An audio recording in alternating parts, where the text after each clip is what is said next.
Hello friends, welcome to SSC coaching centre. दोस्तों, आज की वीडियो में मैं आपके लिए इंपॉर्टेंट क्वेश्चन लेकर के आया हूं जो रेलवे एनटीपीसी में आपकी बहुत मदद करेंगे। तो चलिए स्टार्ट करते हैं।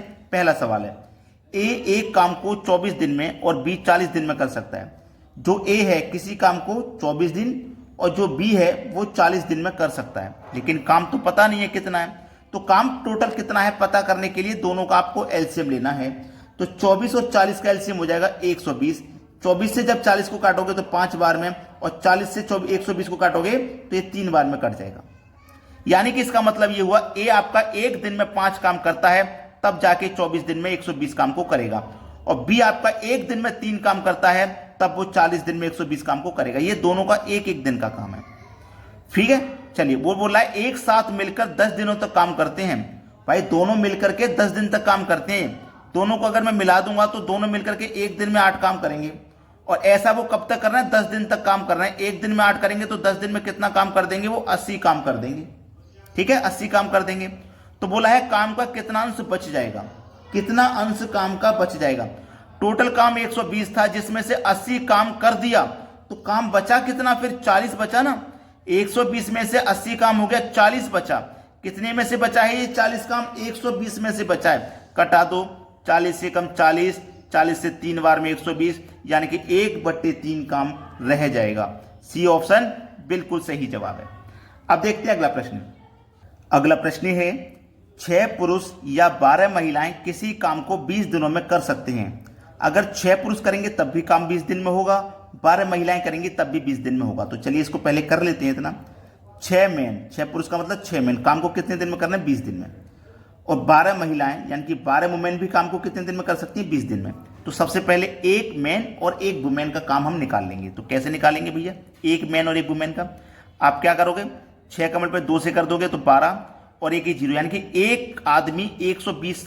ठीक है, और एक महिला का निकालेंगे 12 दूनी का 24 और एक ही जो 240, यानी कि 6 आदमी 20 दिन में कर रहे हैं, तो एक आदमी उस काम को 120 दिन में करेगा। तो मेरे पास एक मैन का काम निकल के आया 120 और एक वुमेन का काम निकल के आया 240। ठीक है, एक आदमी उस काम को 120 दिन में कर पाएगा और एक महिला उस काम को 240 दिन में कर पाएगी।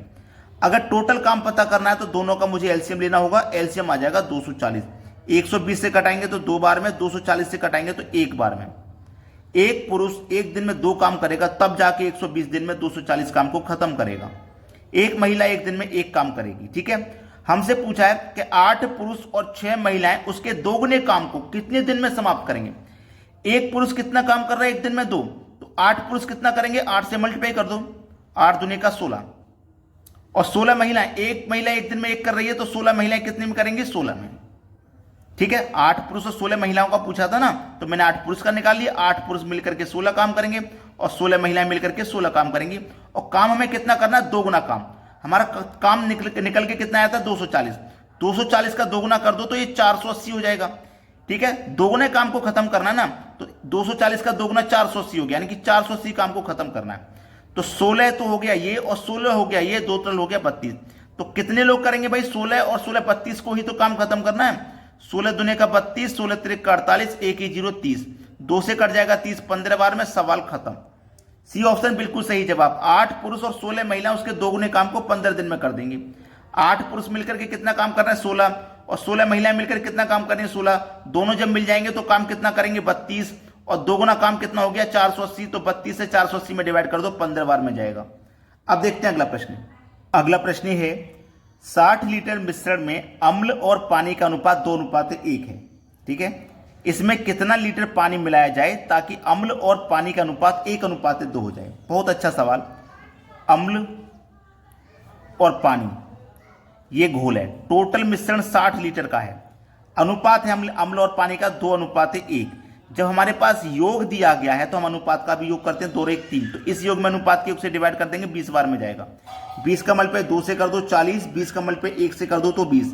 तो इस 60 लीटर में हमें यह पता चल गया कि अम्ल 40 लीटर है और पानी 20 लीटर। बोला है कितना लीटर पानी मिलाया जाए ताकि अम्ल और पानी का अनुपात 1:2 हो जाए। पानी मिलाने की बात कर रहा है वो।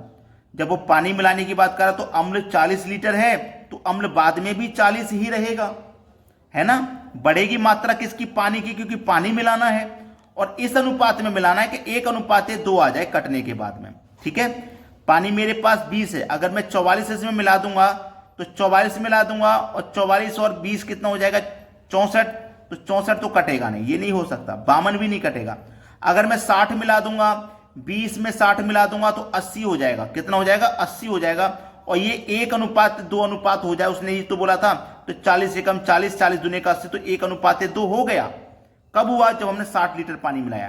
तो सी ऑप्शन है इस सवाल का सही जवाब। अब देखते हैं अगला प्रश्न। अगला प्रश्न है, यदि 20 + 15 = 24 और 64 + 13 = 42 तो 11 + 28 का मान क्या है। बहुत अच्छा सवाल है ये। 20 + 15 का कुछ कीजिए जिससे कि 24 बन जाए। तो मैं देखिए यहां पे 20 है ना मेरे पास, इस 20 को मैं अलग अलग कर लेता हूं, जैसे 20 + 0 जोड़ता हूं इसको अलग अलग। ठीक है, उसके बाद में ये मेरे पास 15 है, इसको भी अलग अलग कर लेता हूं 1 + 5। ठीक है, दोनों को जोड़ूंगा, 2 + 0 करूंगा तो 2 ही रहेगा, 1 + 5 करूंगा तो 6 हो जाएगा। ठीक है, और दोनों को वापस जोड़ूंगा मैं, 2 और 6 कितना हो जाएगा 8 हो जाएगा। ठीक है, वापस जोड़ा है मैंने इसको, 8 हो गया। लेकिन मुझे चाहिए कितना 24, तो 8 का मल्टीप्लाई अगर मैं 3 से करूंगा तो देखो मुझे 24 मिल जाएगा। समझ में आ गया। आगे सेम लॉजिक लगाना, दोनों को जोड़ना, 6 + 4 प्लस कर देना 1 + 3, ऐसे ही जोड़ना है। 6 और 4 को जोड़ेंगे 10, 1 और 3 को जोड़ेंगे 4, और फिर वापस प्लस कर दो, 10 और 4 14। वापस प्लस करने के बाद देखो 3 से मल्टीप्लाई यहां किया था तो 3 से मल्टीप्लाई यहां भी कर देंगे, कितना हो जाएगा 42 मिल गया। सेम लॉजिक लगा दो, 1 + 1 2 + 8, 1 + 1 2 हो जाएगा, 2 + 8 10 हो जाएगा, दोनों को जोड़ दो 12 हो जाएगा। जोड़ने के बाद देखो यहां भी 3 से मल्टीप्लाई हुआ, यहां भी हुआ, तो यहां भी आप 3 से मल्टीप्लाई कर दोगे, तो 12 का मल्टीप्लाई 3 से कर दोगे, 12 त्रिक का 36 हो जाएगा। और बी ऑप्शन में दिया गया है हमारा 36, यही है सवाल का सही जवाब। अब देखते हैं अगला प्रश्न। अगला प्रश्न है, एक थैले में 155 रुपए हैं, 1 रुपये 50 पैसे 10 पैसे के सिक्कों के रूप में हैं, 3, 5, 7 के अनुपात में हैं। प्रत्येक प्रकार के सिक्कों की संख्या ज्ञात करो। देखिएगा आपके पास 1 रुपया 50 पैसे और 10 पैसे के सिक्के के रूप में है। हमें एक चीज इसमें यह ध्यान रखनी है कि हमारे पास देखो दिया क्या है 155 रुपये का टोटल योग है ना। तो हमारे पास ये जो अनुपात है ना 3, 5 और 7 का अनुपात है। जब हमारे पास रुपए दिए गए हैं तो हम इसे क्या करेंगे, इस अनुपात को रुपए में कन्वर्ट करेंगे।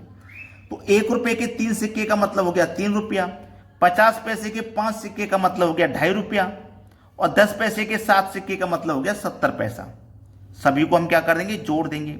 जब सभी को हम यहां पे जोड़ेंगे तो ये कितना आ जाएगा 6 रुपया 20 पैसा, यही तो आ जाएगा। हमारे पास टोटल रुपए कितने हैं 155, और हमारे पास योग कितना आया है 6 रुपया 20 पैसा, तो 6.2 लिख सकता हूं इसको मैं। अब दशमलव को जब यहां से हटाऊंगा तो दशमलव बाद एक संख्या तो ऊपर एक जीरो बढ़ जाएगा। अब 62 से 1550 पूरा पूरा देखो ये 25 बार में कट जाएगा, 25 बार में कट गया ना। हमसे पूछा था प्रत्येक प्रकार के सिक्के की संख्या ज्ञात करो, तो इस 25 से देख लो कौन सा ऑप्शन ऐसा है जो कट जाएगा। 25 से 25 कट जाएगा, 42 नहीं कटेगा। 25 से 75, 125, 175 ये कट जाएगा, तो ये सही जवाब है। 60 नहीं कटेगा 25 से, 352 भी नहीं कटेगा, तो मेरा बी ऑप्शन बिल्कुल सही जवाब है। तो वीडियो आपको पसंद आया तो लाइक का बटन दबा देना। धन्यवाद दोस्तों।